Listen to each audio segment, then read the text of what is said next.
Bose is the presenting partner of Beyond the Grid. That's because Bose Quietcomfort 35.2 goes beyond what you would expect from a pair of headphones. Just flip the switch to experience the industry-leading active noise reduction feature, and all distractions of the world around you fade away, allowing you to focus fully on what matters to you.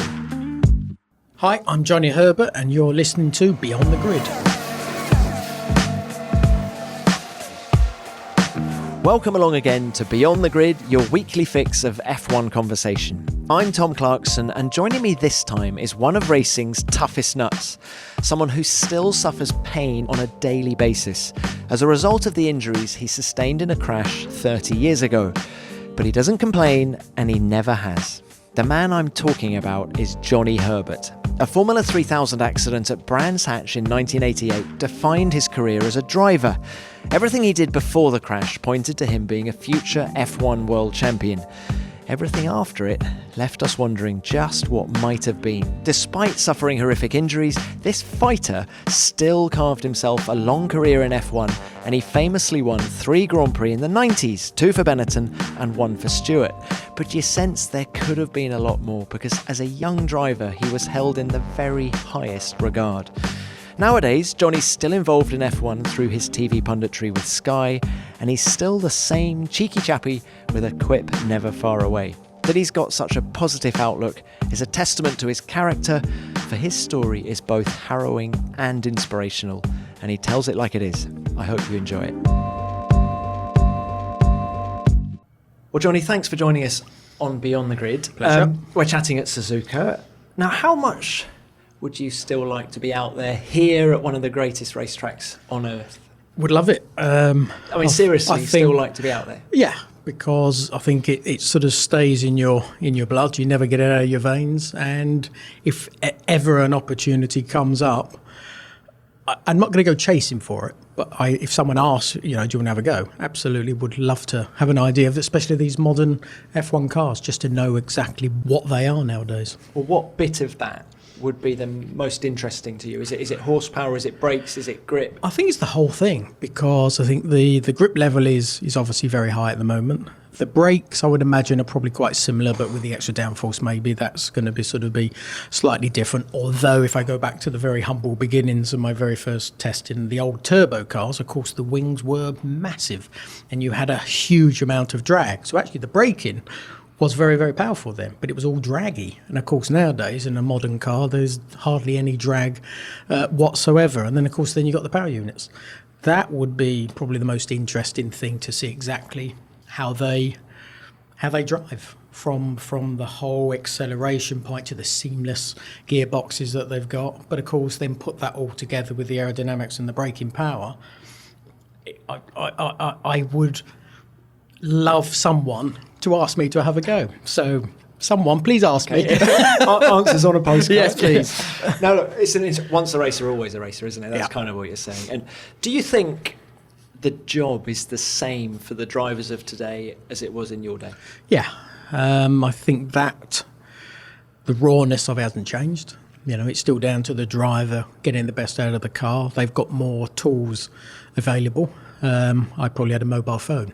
That was all I had. And of course, now with the simulators and with the ability of the engineers to have absolutely every single part of the car instantly on their screen, and then by the time you've got in, they know exactly what's just happened, like you do. So to have that technology out there, it advances it, because obviously the ability for the engineers to get the very, very best from the car has probably only slightly changed, insofar that it is them who actually set the car up. They know how the fastest setup is, and probably, as my guess, you have to adapt to that. Where when I was racing, you made the car adapt to you. So it's probably slightly the other way round. So the onus has gone away from the driver. Only because we used to help that setup. We made that setup work for us. And when you had those two cars, they were always different. There was a slightly different row bar or a slightly different spring, because we have slightly different senses. But of course, in the modern world, the quickest way to get a Formula One car A to B is all done in the simulator, for example. So the setups are very, very different, and you have to adapt to that. Is that a skill? Yeah, it's still a skill to be able to do that. And and you do still hear it, there are slight changes that a particular driver, Lewis, for example, will always ask for. So it hasn't changed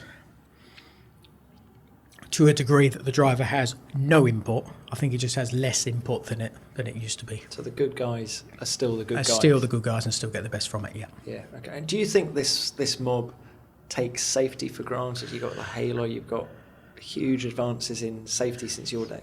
Yeah.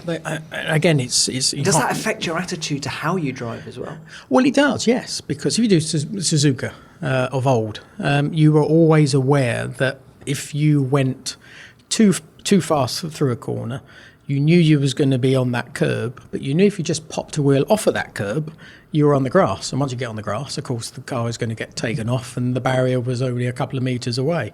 So you always knew there was going to be a loss of either track time or a loss of that qualifying time or a loss of possible points in the race. But of course, nowadays, there is no thought process about, well, if I go wide, it doesn't matter anymore because they go off on the runoff areas. There's not so many here in Suzuka, but generally the new tracks. Yeah, it's still there, but it's less so than the new tracks.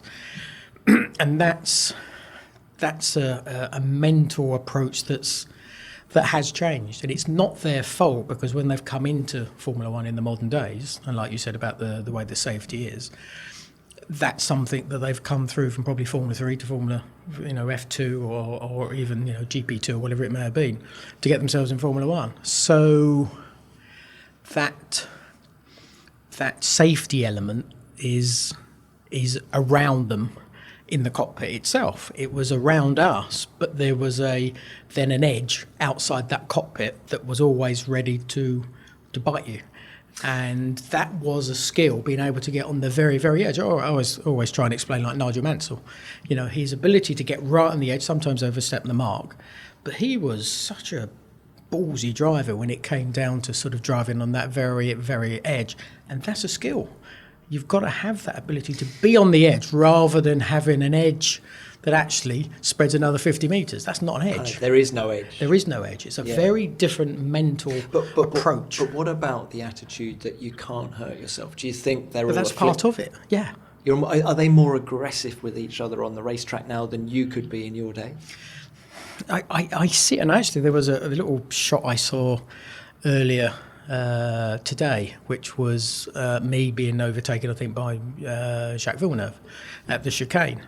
And I was on the inside, he went round the outside, and then I was trying to keep him tight for the left-hander, but I realised I've lost the corner. So I sort of backed out of it and then slotted on behind him. Where you see nowadays that they sort of go round the outside of a corner, sometimes up the inside, when actually there is no real gap there. But because of, I think, one is that safety element is there. Sometimes I think what has changed in racing, which is a big thing, we have rules about how a Formula One driver, the best drivers in the world, overtake each other. And I sort of think, well, that's not what it's about. It's the best drivers being able to work out how it is. Have I got this corner? Is it mine? Is it not mine? Where now they all think it is theirs, even if they get a little bit of their wing up the side of the rear tyre of the other guy. You think, well, that's not... It shouldn't be decided by rules. It should be decided by skill. And I think that's why sometimes we have a few more incidents on the track, because each of them thinks, well, I'm ahead, well, I'm up the side, well, I'm not going to give way, well, I'm up the inside, so I'm not going to give way either. And I think that's why we see a few more, arguably, sort of sillier incidents in many respects. Because, Johnny, when we talk about safety, it is actually 30 years, isn't it, since your horrible accident at Brands Hatch? Yeah. Now, that was because of a scuffle with, was it Gregor Wojtek? Yeah. You know, if you'd had that accident today, I know you hit the strut of a bridge. Yes, it was all very unfortunate place to do it. But do you think you would have walked away from that accident today? I think the way that the technology of monocoques has come on, yeah, because it was high modulus the way that they constructed the monocoque itself. So they had a lot of glue to make it stiff. But the problem is when you hit something with a lot of glue, it's like fiberglass or glass, it shatters. And that was why the whole front of the car literally came off. Same with Martin Donnelly, actually, when he had his crash in Jerez. It was just because it was high modulus. It's not like that now. The percentage of glue is way less than what it used to be, and they're able to wrap it in a certain way that absorbs all the energy that comes through the chassis. So yes, I think I would have walked away from it. I was a bit unlucky in the angle I went in, but that's sort of part of racing, and I think it was something I accepted. I always had it in a very small box in the back of my mind that something could happen to me, but it was never in your forefront of the front of your mind, because that would not enable you to go flat out through a Rouge, for example. Johnny, there'll be some people listening to this who don't know what happened. I know you've had to talk about it's this true. many times, A long time ago, yes. But could you just talk us through? So it was Formula 3000. Yeah. Frank Williams was in the garage, wasn't he? He was waiting for me, yeah. There'd been a restart, hasn't it? The first start was red flag. First start. So then what happened next? Well, the restart is one of those things. My wife still sort of has a go at me about it. The Brands Hatch, the pole position is always in a bit of a dip. And although I started the first start, got away, gone in the lead, got a 12-second advantage, I think, over Martin Donnelly, who had just joined the team. So restart, as you said. So I parked the car with my back end sort of up the slant, thinking that actually as it slides down, I'll be straight and just sort of carry on towards paddock. But of course, once you start to get a slide with a tiny bit of wheel spin, it will just carry on sliding down into the bottom of the bowl, effectively. So I didn't get particularly good drive, and I was third going into paddock. But I wasn't worried because it was a two-part race. I had a 12-second advantage, so that's all I was needing to sort of watch. And then as we went up to Druids, I think it was side by side a little bit with Gregor Wojtek. We banged wheels already, went down through Graham Hill, through Surtees. And then I was looking in my mirror and I could see Gregor, I just got a little bit more drive than me. I don't remember making any error, but he just had a bit more drive. And being Brands is quite narrow, I thought, well, if I park it in the middle of the track, he can't go left and he can't go right because it wasn't really wide enough. So thinking everything was okay, but still watching what was happening. And I remember seeing me pull to the left-hand side just as you're going towards the bridge that goes from Druids over into the Grand Prix circuit. And I could see he just kept coming and coming and coming. I didn't move. He kept coming and coming. And then I thought, well, he can't get through because there isn't enough room. I know, I can see that there's not enough room for a car. But he must have gone right on to the edge, and if not, a little bit onto the grass. And then he touched my rear left, which didn't drift the car, slide the car in any way. It just shot it in an amazing amount of speed, completely left. Not 90 degree, but so left. It must have hit you hard. No, glance. Just a glance. Didn't it? That's what I mean. It wasn't a drift and a push and a British touring car type sort of touch that you get from Jason Plato most of the time. Sorry, Jason. No, it was just a tiny, tiny glance. But because of that speed, it just sort of slightly rotated the car. And of course, you get into this rotation that the way the diff will sort of work in that scenario, it will always keep going left. And you might try and respond with a little bit of steering, but the diff is so powerful that it will always push it because of that right diff will always try and catch up. So it just carried on going left, and then where that bridge is going over the circuit, the barrier in normal racetrack and any racetrack nowadays just goes down the straight and carries on until you get to Hawthorne and around Hawthorne. But where the sort of the earth bank was holding the bridge up, the Armco went around, so it went, I don't know, sort of 20 degrees around to the right. Then it sort of goes straight for about sort of 6 meters, and then it goes back. But where it was sticking out, I hit it head on, which was where the girder that holds up the actual Armco itself, which was bent 90 degrees, I think it was. The energy was just enormous. And as we discussed a little bit with the monocoques, it just ripped basically the front of the car off. So it was from about my knees, just behind my knees, that the whole thing had disappeared. So as it spun across... So that first impact... took off the front of the car. But what state are the legs in at that point? It's very difficult. You don't actually feel. You don't. I think they were okay because I think that was the way it was just drawn off when I was sort of spinning. But of course, when it went across the other side, it went head on again into the barrier the other side. But of course, my feet were hanging out or my legs were hanging out the front of the Monaco. So that's where I think they took the brunt of the impact itself, which sort of nearly sort of took my left foot off. That was sort of hanging off on a little bit of skin. And then the right one, my heel is actually round the side. My toe got dislocated and sort of was sort of pointing at a funny angle.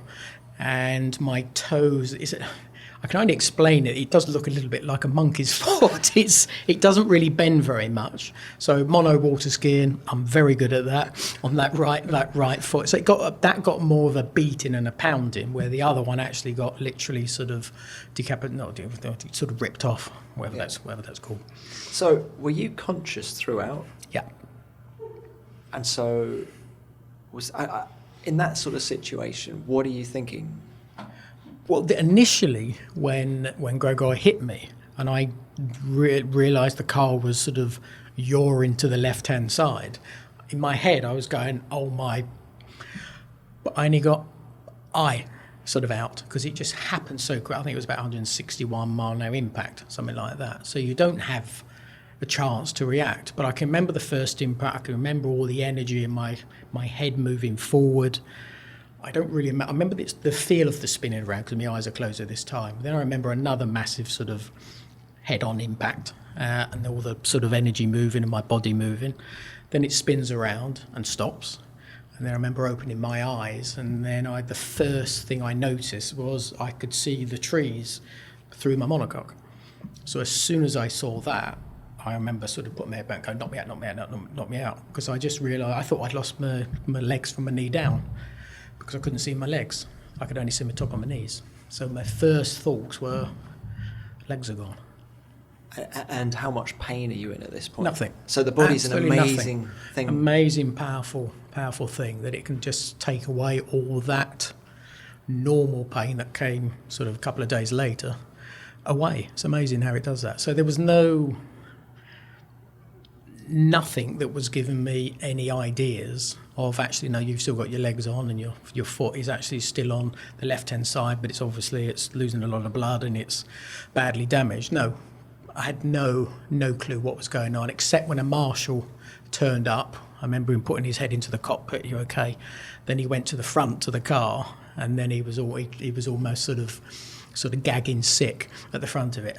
Then I realised it's probably not still a good thing, but still thinking, actually, I've lost my legs at that point. So it was only until I woke up in hospital, crikey, 6 or 7 hours later, that I saw my legs were up and they were bandaged, covered in blood, but bandaged up. So then I realised I still have my feet.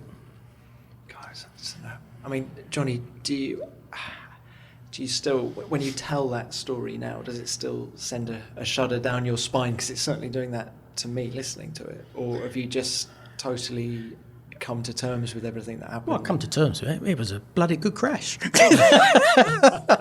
I look at it that there was something I could have parked different, as I said, on the grid itself for the second restart. So you start beating yourself up about moments like that, thinking if I hadn't done that, then I would have made a better start. Yeah, sure. And I think it would have, would my career been different? I believe it would have been, but we'll never know on that front. But yeah, it's just part and parcel of sport. There are certain things that you do sometimes that are an error. Sometimes it's sort of you get a small issue from doing that small mistake, or it can be, as in motorsport, can be a big crash like I had. If you're doing golf, you have a bad slice or a bad hook. You're just me. Well, it's me as well. But that's just you'll be in the trees or you'll be in the bushes and you have to drop a ball. That's a total different scenario than if you make either a mistake as a driver or someone else gets involved, because actually the outcome is way worse. We'll come on to the recuperation in a minute, but you and Wojtek had a bit of form that season, because wasn't it race 2 where you'd had a coming together? Vallelunga, yeah. Why? Did you have an issue with him? Did he have an issue with you? Or was it just hard racing and you were good friends? Well, no. Everything I knew of him prior to that season in 88 was he was always involved. He was always involved with crashes anyway. So he had a reputation of being one to try and avoid. And I even do that accident we had in Vallelunga. I was third. I think Olivier Grouillard was leading at that time. Gregor was second. I moved out the hairpin to pass him. He then tried to cut me off, but as I sort of tried to sort of move away from him, he touched me, which then sent me off into the barrier. Sounds like on the almost inside. a mirror image of what happened at Bragg. Sort of, in a way, yes. Again, it was him making this move, which he shouldn't have done. It was an over-aggressive move, and it's partly like what we were discussing earlier on. Sometimes you sort of go, whoa, I've lost this. And I thought I was good at trying, working that out when I was racing from Formula Ford all the way up even to Formula One. And there are certain ones that don't. They just fight to the very end, and sometimes they hurt other people by doing that. Did anybody talk about his dangerous driving? No. In those days, it was sadly sort of something that was just part and parcel of the racing. What did he say to you after the Brands Hatch? I didn't see him. I don't know. I know his father was saying it was nothing to do with Gregor and it wasn't Gregor's fault and everything else. He tried to take the blame off him. I did see him in Rio because he was there when I did my first Grand Prix, and stupidly, and I didn't realise it was him. I took him because it was about 8 of us in there, and I just put my hand out and I shook his hand. I wish I hadn't done that. I never ever spoken to him since that. So you day. really never I didn't spoken mean to to him since Bragg? No, absolutely not. No, because he was totally to blame. He was totally at fault, and he broke his arm. He got away with it. He was at Birmingham the next race, and I was watching it in hospital. No, and I feel, someone like that who'd had this, I don't know, and even with me, I said, well, I had it before in Vallelunga, had this sort of driving style that affected others. And it wasn't just me, because the race was stopped. This is where the thing is really sort of more annoying. The race was stopped at Brands Hatch because he put Roberto Moreno into the barriers. And that's why it was stopped. It was Gregor again who did that. And then, of course, the restart. And then he does it to me. So that's 3 times I can remember in that very short sort of period that I had in Formula 3000, plus the others I know that had happened the years before. So I'm sorry to sort of drag you through That's this okay, again. no problem. I'm feeling a bit Not a problem. But Johnny, so your left foot is hanging off, your right foot is in all sorts of trouble as well. Yeah. When you're in hospital, were you thinking that's career over, or what was the thought process over the next weeks? That I was that close to getting my dream, and as you said, Frank was there, wanted to talk to me after the race. Didn't happen, obviously. I'd done a test with Lotus the week before and impressed the team, was quicker going than PK. faster, quicker than PK. Enzo Ferrari wanted to meet me as well. So I never met Enzo, and he died in '89. I never met Frank, obviously because of the accident. I had Peter Waugh, who was very involved then at Lotus as well, interested. Benetton anyway, but I already had an option with Benetton anyway. So I had so many people wanting to have a part of me. And I always explain it as like a big ball. The ball started at karting. It was quite a nice size and I balanced on top. Won the Formula 4 Festival, won the Formula 3 Championship, tested the Benetton at Brands Hatch and went quicker than Thierry Boutsen, so it came again. Formula 3000, won the first race, then Enzo Ferrari and Frank Williams. My ball was so big, and I always in my head, and I still remember thinking I could beat anybody, anywhere, any car, in any condition. That was the positivity that I had. But as soon as the accident happened at Brands, it was like someone popped it, and I never got those thought processes ever again. That all totally disappeared. But did I think that's it? No. I thought, I tell you what, I'm going to dig deep and I'm going to try to get back in. I can do this. I can get back in a Formula 1 car. And that helped me eventually do it. I think if I hadn't had that process, it never would have happened, because all the doctors were sort of saying, well, you might walk again, but you're probably going to have a stick. You're never going to drive again for sure. So if you listen to that, that's negativity straight away. So it was, for me, think positive. Give it your best shot. If it doesn't happen, you tried your best. If it does, it'll be all worth it. And nearest and dearest to you at the time, wife Becky and mum and dad and things, did they sort of let on any emotions at the time? No, support. Just That was 100%. But I mean, support. I think it was my... Did the wife ever say, Johnny, No. isn't this a message to stop doing this or anything? No, she was very supportive. My parents were supportive, but in a different way. I think in some ways, I always think my dad felt guilty that it happened to me because it was, him sort of helping me out in karting in the early days and to get me in that position that it injured his son. So I think he always felt guilty about that. And I know I've had discussions sometimes, even recently with my wife, that if my feet because they get a bit painful sort of nowadays, and I'd feel like if I get to a point where they're too painful, well, why have them on? I'd rather not sit in a wheelchair. I'd rather sort of take them off and put some carbon fibre things on. And I remember doing that. I remember my dad getting very upset when I said that, and I couldn't quite compute that because I'm sort of thinking, well, I'll be better off by doing it. It's fun. It's interesting because I just find that for me, it's something that I would do, I think, because I think it would only benefit me. So it's quite amazing how in my head that's okay, but of course to other people, even my wife, it's like no, that's not right. Can you understand where Dad was coming? Now that you're a dad, got two lovely girls, can you imagine where he's coming from? If you'd encourage the girls, let's say you encouraged one of the girls to go racing. They do horses, which is dangerous. But enough. Is that encouraged by you, or because if there was something that you it was never encouraged by my parents. It was something I wanted to do, but they supported me to do it. So for whatever reason, I think my dad sort of felt that was, he was partly to blame because he backed me up. My daughters do sort of equestrian stuff, which is quite dangerous or can be dangerous as well. I'd feel probably bad if something happened to them for sure. But I can understand it from a sporting aspect, and I always felt we driving. Although it was a lot more dangerous back in those days. It was a thrill to me to be on that edge and knowing that barrier was only a couple of metres away, and knowing that it might jump out and bite me sometimes. But that was a thrill I got with that driving. Now that's slightly different. But not post-accident. You didn't think that post-accident. Yeah. Did you still get a thrill out of the danger post-accident? Yeah, absolutely. No, because I always thought before the accident it would never happen to me. Unfortunately, it happened to me, and then I always thought, well, it won't happen to me again.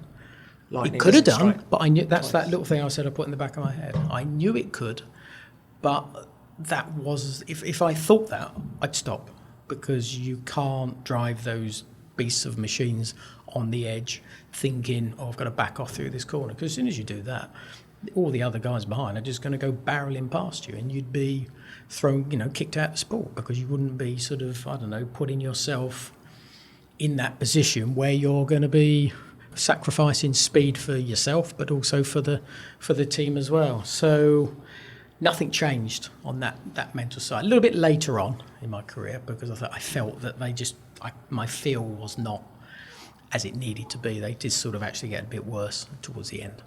So, tell me if I'm wrong, but I did a bit of research before speaking to you. Now, is it true, Johnny, that 6 weeks, I'm just looking at my notes now, 6 weeks after that crash, Peter Collins phoned you to say, we are taking up the option on you now? I was still in a wheelchair, yeah. I was still bandaged up, yeah. I hadn't walked. Why did he do that? Tell me that. Why? I know we all know how good you were before, because he was a smart man. I think it was just the belief he had in me, weirdly, because he used to phone me up in hospital and he said, how are they? Are they moving? Because obviously it was very early on. Is it because my left one took a long time to move? It only moves sort of 15% of its normal motion anyway now. And as soon as I remember him phoning up once, is it? And I said, yeah, it's moving. It was moving a millimetre. It was a millimetre, but I said, yes, it started to move and everything else. But he had this, and again, if it wasn't for Peter, twice, I would not have had a career in Formula One. No one else would have touched me. I was damaged goods, I was, coming back into the paddock, even when I go to Rio, I was on sticks, and I wasn't really walking, I was hobbling around, I was in pain, and everybody could see that. But Peter had this unbelievable belief that, because he'd seen how good you were pre-show. Sure. And he thought, even if you only get back to 90% of where you were, that's still better than most people. I think that was still better than most. Yeah. So I think you'd have to ask him, but I think that would probably be exactly what it was. He had this amazing belief in me, which allowed me to be in Rio. Before you go on, I had two options, which is part of what you said about when I was in hospital, did I sort of want to stop? I had the two options, which was either try and do a bit of rehab, go to Japan for 2 or 3 years, then come back to the paddock and sort of go, hey, here I am. Or it was to do what I did, was to work very, very hard, get to Rio, and then start that sort of career at that point. And I'm glad I did it that way around, because I honestly believe if I'd gone away for 1, 2, 3 years, come back, in the best condition I could be, I don't think anybody would have touched me again. It's like, where's he been? Well, last time I saw him, he was smashed up to pieces, and things would have moved on as they always do in Formula One. So me doing Rio and finishing fourth is something that people still remember. And I think that day and that decision made my career. So I think that one race, and that decision of going to Rio. Because if I'd said, no, I'm going to go away and said, do that rehab, I don't think I would have had a career. No one would have touched me. But I mean, that Rio race, you were, 2.5 seconds behind Alain Prost in second place? Yes. Why? I thought it was closer, but yes. Before we crack on with the interview, let me tell you a little bit more about the Bose Quietcomfort 35.2 wireless headphones. The QC35.2s are the product of nearly 2 decades of dedicated noise-cancelling research by Bose. And what's really fantastic about them is that the inbuilt noise-cancelling technology constantly changes and adapts to suit whatever environment you're in. You can adjust the level of noise reduction using the 3 different settings, which comes in very handy when I need to concentrate on a busy race day or when I'm travelling and I just need to kick back, zone out the background chatter and listen to some music. The fact that they're wireless gives me the freedom to go about my business without getting tangled up in a web of cables. And there's the added bonus that they're optimised for both Amazon Alexa and Google Assistant, meaning they're hands-free as well. So I can check the latest news or make sure I haven't forgotten anything on my to-do list without lifting a finger. They're the ideal companion for a busy working day or just a lazy afternoon at home. And with up to 20 hours battery life, there's absolutely no excuse for you not to work your way through the Beyond the Grid back catalogue, is there? Now let's get back to that interview. Johnny, why were you so good in Rio? What do you mean? It was all natural. Natural speed. Because the track. You were still, as you said, on crutches. Yeah. How much feel did you have? Well, I wasn't allowed crutches, actually, because this is Flavio Briatore coming he into just Formula moved into One. Benetton He just moved into Benetton. And I got a phone call, I think, the week before we left to go to Rio. And I was told not typically by Flavio, by secretary, not to take my sticks. Why? Because he thought it looked bad. An F1 driver walking in around the paddock with crutches. So he said, don't take your sticks. And for me, it was even worse. But maybe that was his little game plan, probably down the line, to get me out. He was already thinking that far ahead. Sure. If Johnny looks really lame here... Yeah. So we did that. So we did the test. Which was always a month before. And... did a day, did the second day, and I think they decided, right, we're doing a race distance. Just came out of the blue. That was never in the sort of original plan. And the mechanics, from what I remember, mainly had betted that I wouldn't finish. I wouldn't get to the end of the race. So it was in the team, weirdly enough, that they didn't expect me to get to the end. So they filled it up, and they all just went off for lunch and coffee and stuff like that. I don't even remember having a pit bull, to be perfectly honest. But I did. I think I did 99.9% before the car ran out of fuel of the race. And that was a damn important test, because that completely scuppered what Flavio obviously was trying to do. Because I had another meeting just before, the week before, actually, when we arrived in Rio, which was me, Luciano Benetton, Peter Collins and Flavio, and it was just, can you do this? Can you do this? This was Flavio. Can you? I said, yeah, I can do it. I proved it in the test. I can do a race distance, and I am aware that Emanuele Pirro was at Rome Airport waiting for the call as well. So there was a plan to get you out. To get me out, yeah, because I was damaged goods. But because of Peter was there, obviously saying no, and then I did the test. That sort of scuppered all that. So they accepted it, did the race, finished fourth. Luciano Benetton wasn't there, Flavio wasn't there, and Nannini wasn't there. they'd all gone off before I got back to the hospitality. So straight away, no one was there to congratulate you. No, just Peter and my crew. That was it. They'd already gone. So straight away there was this horrible sort of feeling of, well, they're not for you. But I just finished 4th in my first Grand Prix. So for them, that sort of destroyed their whole plan, I guess, that they had. But they never stayed around to say thanks, which was not a nice thing. But did I care? No. Because I'd proved, Johnny, you're I'd only moved human. an impressive point. You're only human. But I proved a point. It's like, it's not you. And I proved a point, you know. And that was the making of my career. And it made me, I think my crash made me strong in other ways. It made me sort of have less emotions, I suppose, in some way. I'm quite a shy. When I was younger, I was very, very, very, very, very, very shy. I wouldn't even ask the ice cream man for an ice cream, just in case he said no.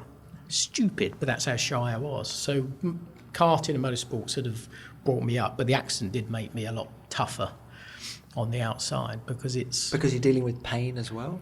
How much pain? Well, I think it's just you're dealing with everything, the worldly things, the positives and the negatives. And the positive for me was obviously coming back. But of course the negatives are, well, I'm damaged goods, which I was for my whole career. I was damaged goods. I wasn't normal. You imagine someone now who has a cold.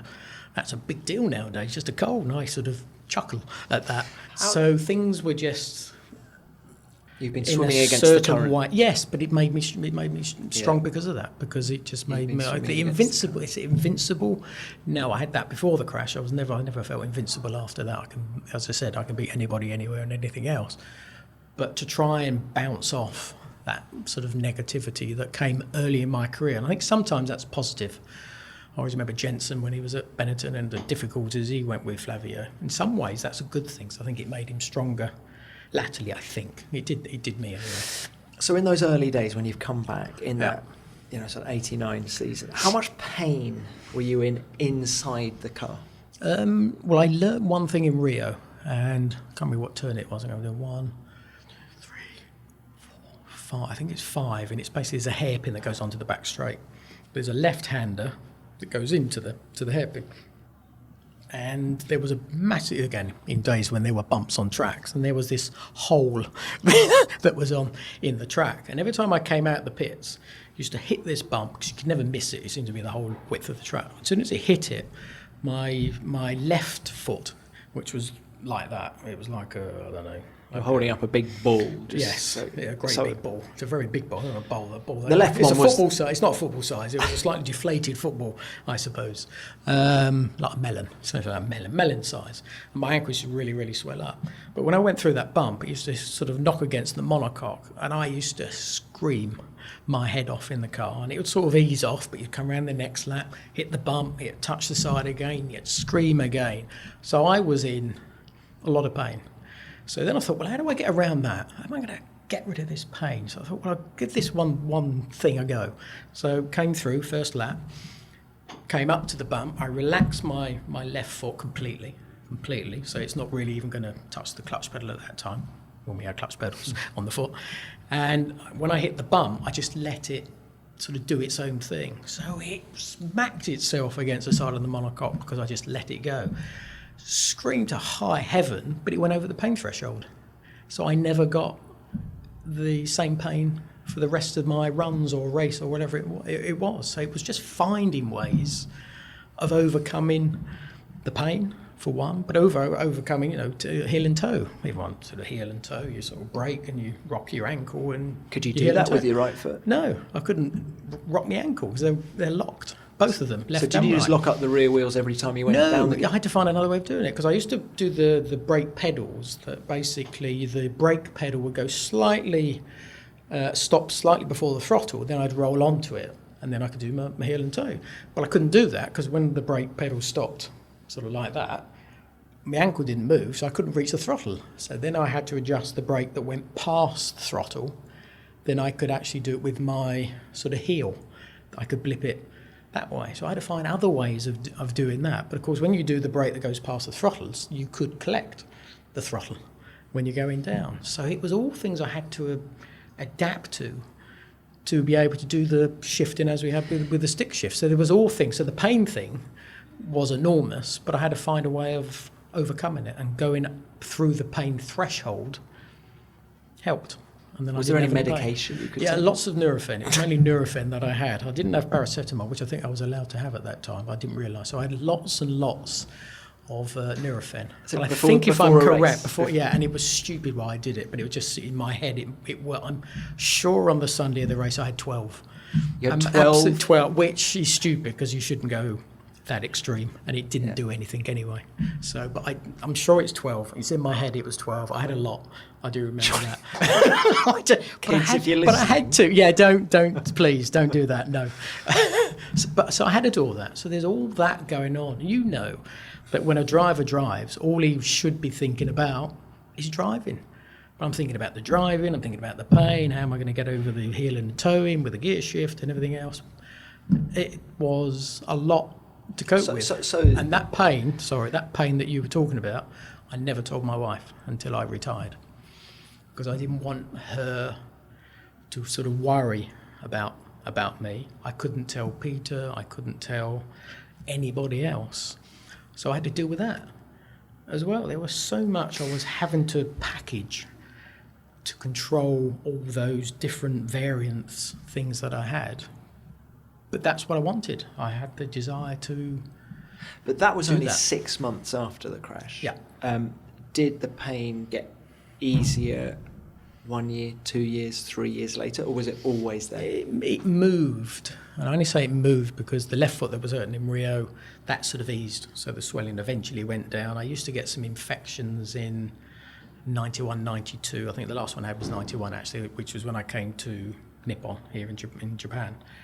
After being moved away from Benetton. So I still got the infections, but the infections, I was very lucky because those, I don't know what they call them, a particular one, they can stay with you for the rest of your life. But luckily, I think I had it with Adrian Reynard in Fuji, I think it was, if I remember correctly. And we were in the hotel and my foot was really, really swollen, but it also used to push the foot down. Well, it didn't move very much, but it pushed the foot down.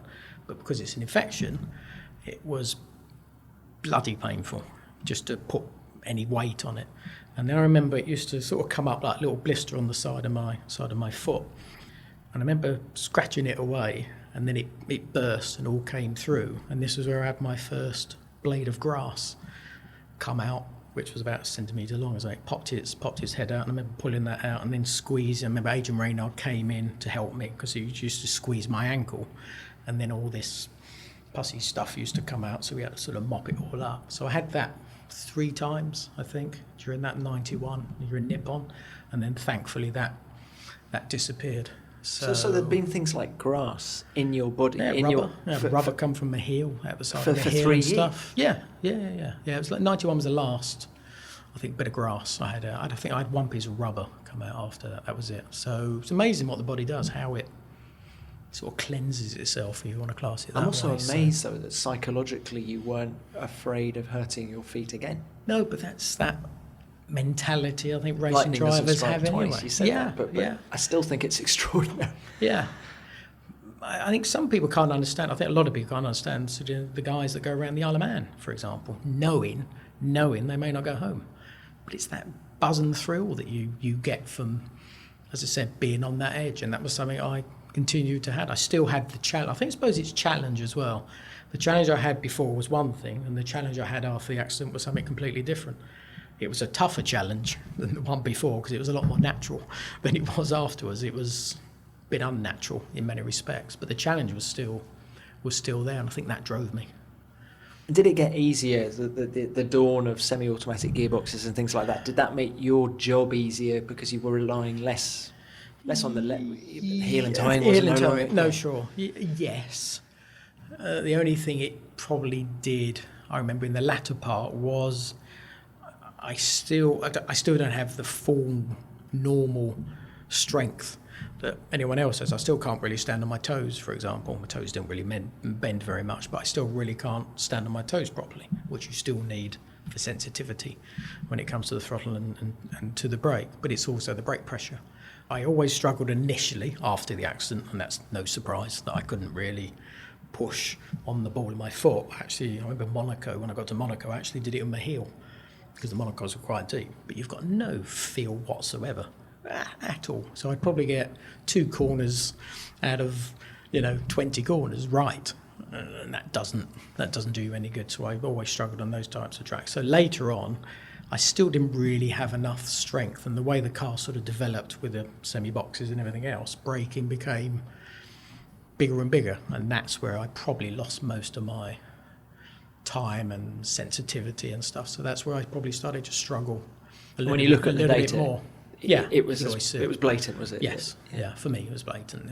Yeah, sensitivity, I think, was probably my biggest loss, and I think because remember we had the groove tyres, that was bad for me as well. Because when it was sort of the bigger, wider, slick cars, there was a lot of mechanical grip, and mechanical grip, in some ways, is less sensitive because you could just turn it. It used to grip. You get out the corner and you just gun it, and it would just sit at the back and accelerate out. And of course, once the grooves came in, it was a longer feed on the throttle, and I couldn't do a longer throttle because my ankle wouldn't have been able to go flat out down the straight. So it always had to be a sort of standard throttle map that you sort of have, or a mechanism as we used to have in the early days. So things became worse at the end because those last not 3 years pain, with mainly from groove tyres, and even latterly, even with sort of Stewart and Jag, as far as I was concerned, the sensitivity was just, for whatever reason, was going downhill. And that was a Johnny Herbert thing rather than a car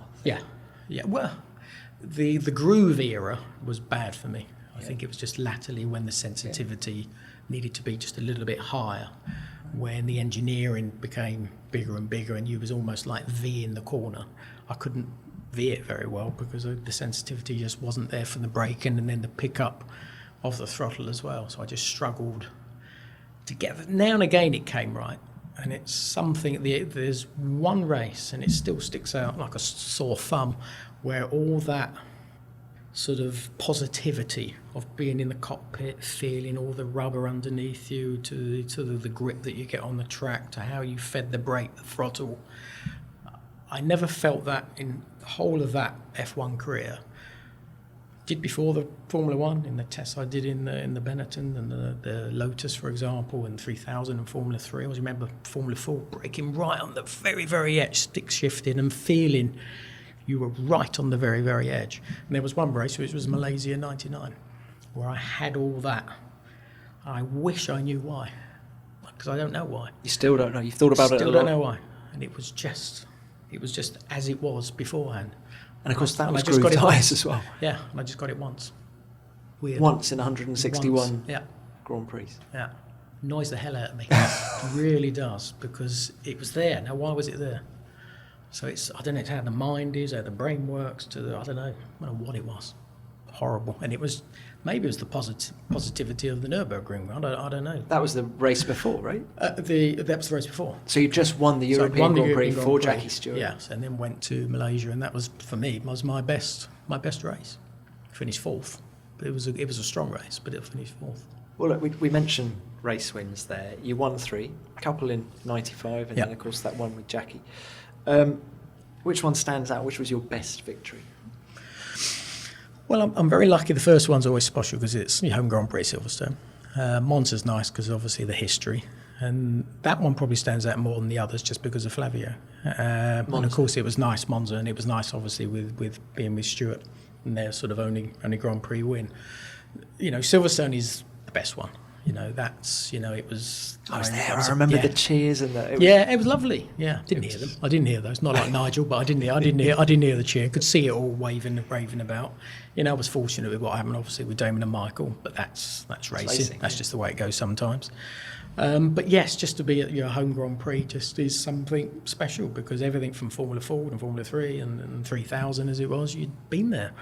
And it's the home of motorsport in the UK still at the moment, and that is a special place to do that first one. And it was nice with DC and Jean and on the shoulders, and obviously with Jean we'd come through sort of Formula 3 and 3000 together, DC a little bit behind that, so that was all lovely. And I remember Flavio and Michael coming up to me after I must have gone to Parc Fermé, maybe after the podium, can't remember. And I remember Flavio, and it's one thing I wish I hadn't done, which he asked for my cap. Your cap? Yes, and being Mr. Nice Johnny, I gave him a bloody cap. Well, why did he want your cap? Why did he Well, want because he wanted it, because it was a race win. So it was something he could put on his shelf or something or other in his little Flavio museum of some sort. And Michael come up, so that was all very nice. But the one that stands out... Did he ever give you the hat? He never gave it to you back, did he? No, of course he didn't. No, he didn't. No, he was never ever going to do that anyway, no. No, maybe he didn't think I earned it, I don't know. He took it away that way. But the biggest one that always stands out is Monza. So Monza, everything that happened in that race. And we get into the podium, and there is that picture of me doing my sort of middle finger, which I don't. You've got to just tell us that story. Yeah, I don't wish people to. Well, there was just a couple of Italians who were down in the crowd, because it's always wonderful, Monza, and the old, still good now actually, but the old sort of podium, there was just the sea of fans that come, and of course then you get that massive Ferrari flag that they always sort of unravel and sort of put it all across all the fans, and there were just two Italians who were down there who were giving me the finger. So I just gave him the finger back. And of course, in this day and age, you could not do that at all. And I don't expect anyone, so no one, please do that if you ever get on yourselves on the podium. But the Constructors' Trophy was given to Flavio. And I hadn't seen him because our relationship was pretty poor at that point. But he took the Constructors' Trophy and sodded off. Never said an absolute word. Never said anything to you. Never said anything. Yeah, never said anything to. But I think that just shows what Flavio's all about. So that middle finger wasn't at Flavio. It was definitely no. It was definitely at the but people when I see it, it's for him.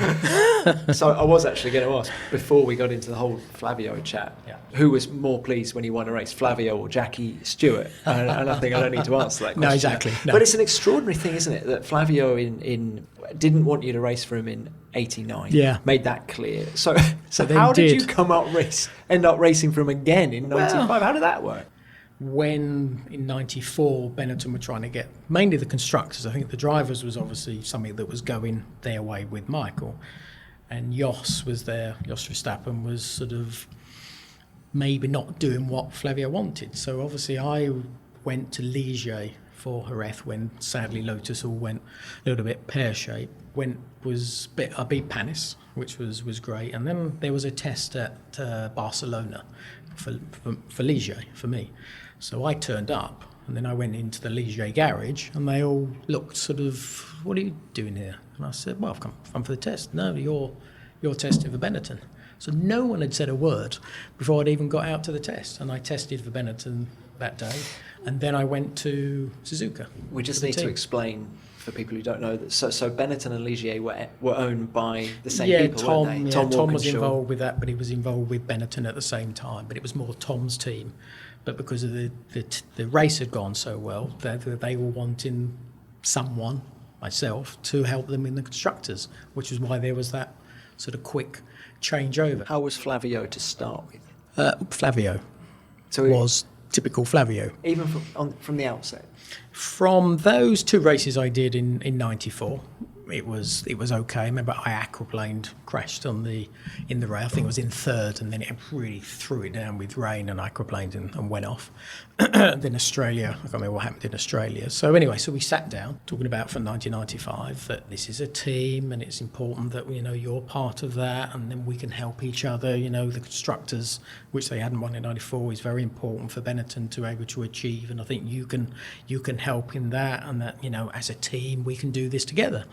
So I thought, okay, yeah, this sounds okay. Signed the contract, everything was fine. Can I interrupt you there? Did you sign as a number 2? No. A number 1? No, there was no. So there was no 1 or 2? But there was no 2. There was never ever a mention of 2. As I said, so that's why I said it's a team. We're going to work together. So there was this team thing, and we're going to help. And then the first test I did in Jerez was 4-day, 2-day Michael, 2-day me. I did a half a day. So straight away, the writing was on the wall. Michael had been asking to do extra. I remember Ross coming up to me, hasn't finished his programme yet after day 2. He needs to just finish it off on day 3, and then you can get in the car. Hasn't quite finished it off on day 3. He just needs the morning, and then you can get in the car. So I did half a day. Then we go to Brazil. I think the clutch went in the race, qualified 4th, if I remember correctly. Went to Argentina. And as we're walking away on the extra free practice that we had because it was a new circuit. I was a thousandth quicker than Michael. Walking back to the hire car, Michael sort of says, "Johnny, I've been thinking, there are things that I do when I'm driving in the car, and I'm sure there's things you do when you're in the car that we don't want to show each other." And I said, that's we've got the data that tells us all the stories with that. Yeah, but there's things that maybe you don't want me to see, and there's things that I don't want you to see. And I said, that's it's just the way it is at the moment. It's not a problem. No, I haven't got a problem with it at all. Fastest man will be the fastest man. And then went back to the hotel. Didn't really think about it at all. Came back in the morning, had a meeting, the engineers meeting, and before we started, Ross said that, just before we start, Johnny Michael's had a word with Flavio. He doesn't want you to see his data. And Flavio's sort of said, yeah, that's fine. He could still see mine, but I couldn't see his. So again, there was this typical Flavio change of heart, or just this situation again where he never approached me, never asked me about it, never shared it with me, got someone else to do his dirty work. And that just I remember psychologically, I didn't deal with it very well because I knew it was going to be tough, because I knew it was going to be Michael. I'd had my sort of relationship and understanding how sort of Flavio did his thing. I remember my wife came along because we knew it was going to be tough. I didn't expect it to happen on the second race, and I didn't take it very well because I just felt on my own. I didn't feel I had anybody who was on my side.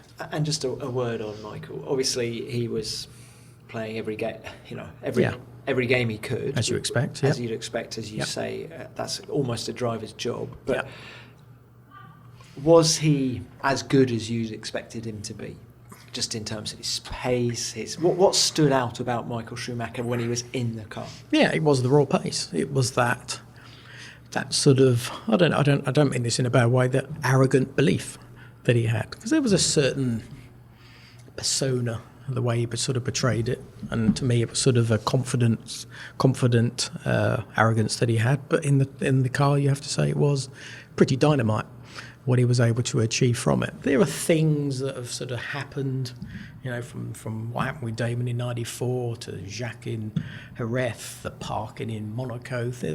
There's an element of him that he would do anything to win. And that's why he was successful. Is it my way? No. I think I'm a bit more, and I like hearing it. I like hearing it from Lewis, where he says, I want to win by being the fastest man on the track. And I think that's sort of how I went about my racing, just proving, and even to myself, challenging myself to just keep on pushing the limits. But Michael, I can't take away anything about his raw pace, because it was pretty mighty. And it's one of those things, I think, as he grew from his first race at Jordan, and it's the belief that he had. I always feel I remember it. It was sort of taken away after what happened to Brands, but I can almost feel exactly what he had in his head and had in his fingers and toes, and that ability to just apply it. Because sometimes, I remember the Spain, about 96.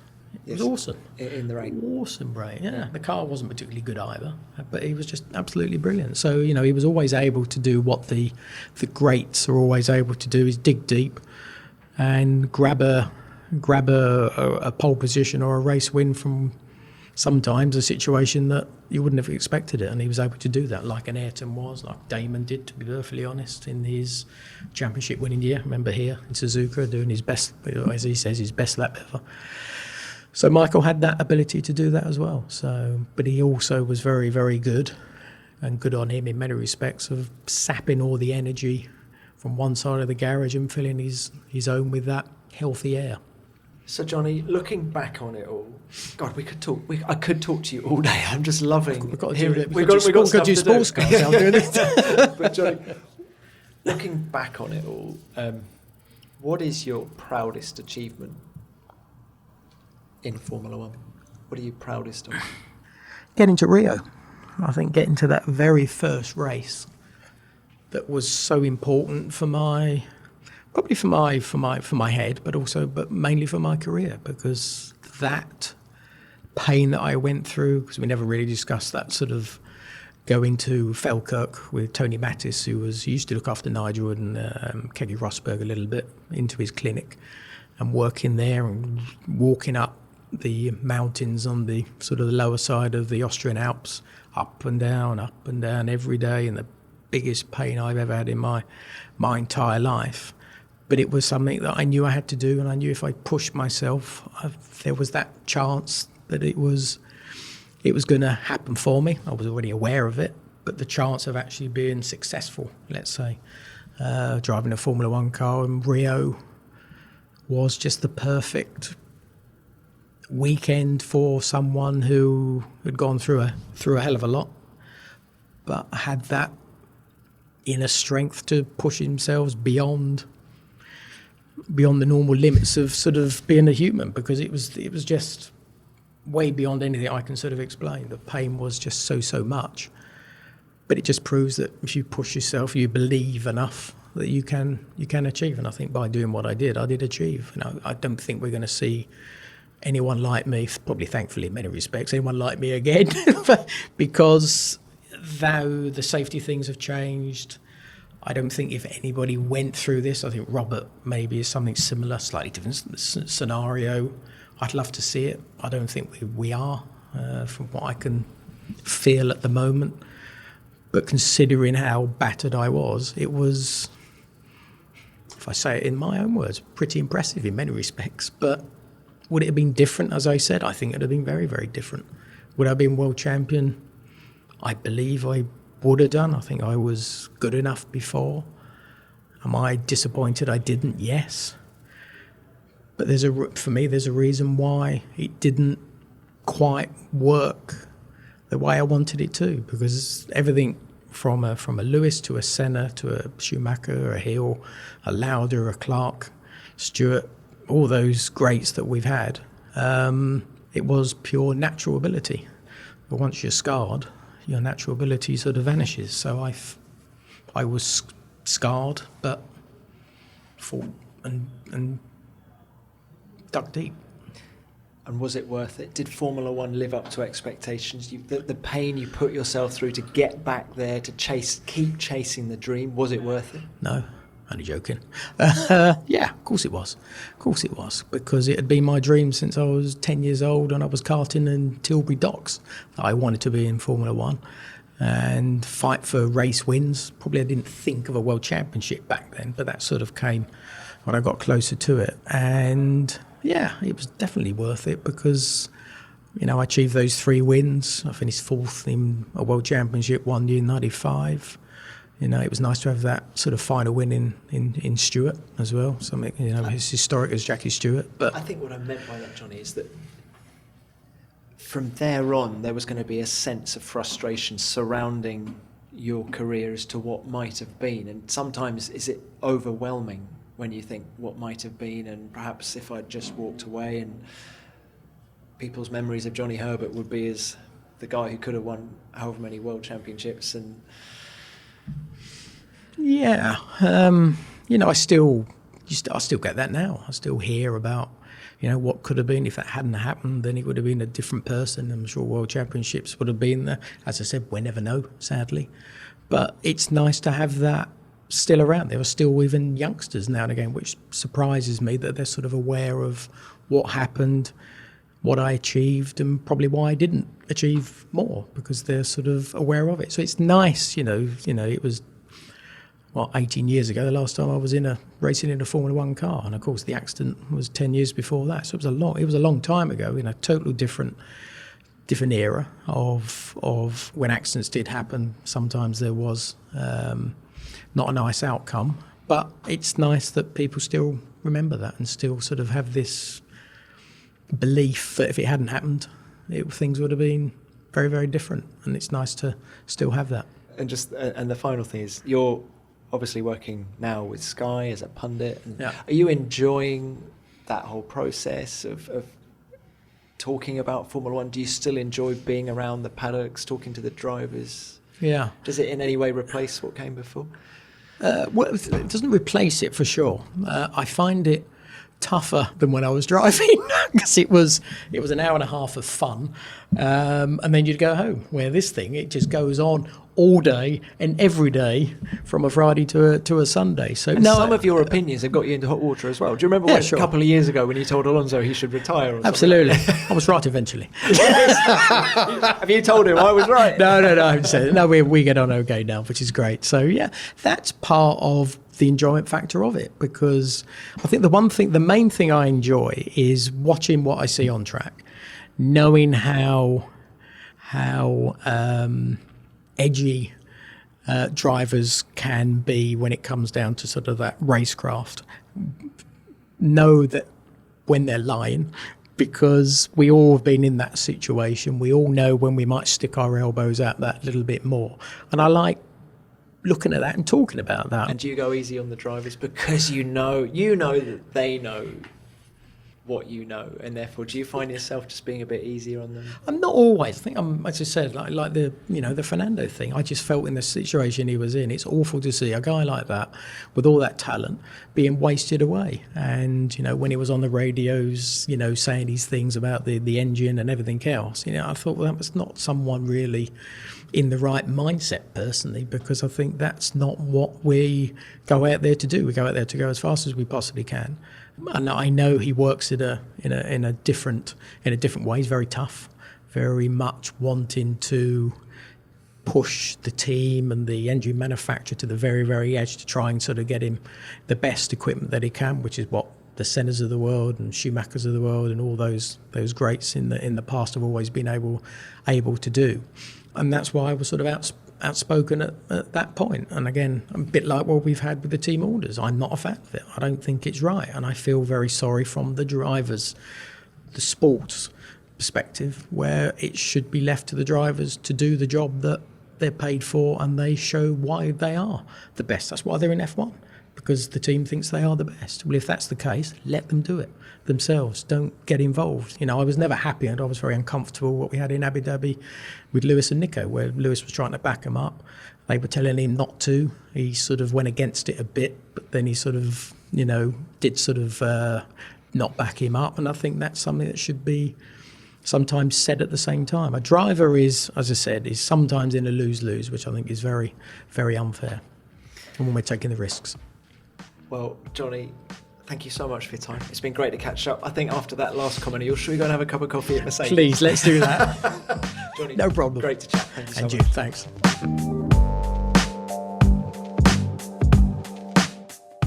What a star, what a fighter, what an inspiration. I don't know about you, but I just can't help but think what might have been had it not been for that terrifying accident that changed his life irreversibly. But Johnny isn't one to feel sorry for himself, and his positivity given everything is a lesson to us all. Thanks for your time, JH. I loved that chat. That's it for now, but of course we'll be back next week with another big name from F1. In the meantime, if you haven't already, please subscribe to Beyond the Grid. We're on Apple Podcasts, Spotify, and your favourite podcast app. And please keep getting in touch. We love your feedback. Robert dropped us a line on Twitter using the hashtag F1 Beyond the Grid, telling us he listens to the show on his way to university. He also said he thinks I squeeze all the juice from the F1 stars. Well, Robert, I hope you found this week's episode suitably juicy. Beyond the Grid is produced by F1 in association with Audio Boom. Until next time, keep it flat out.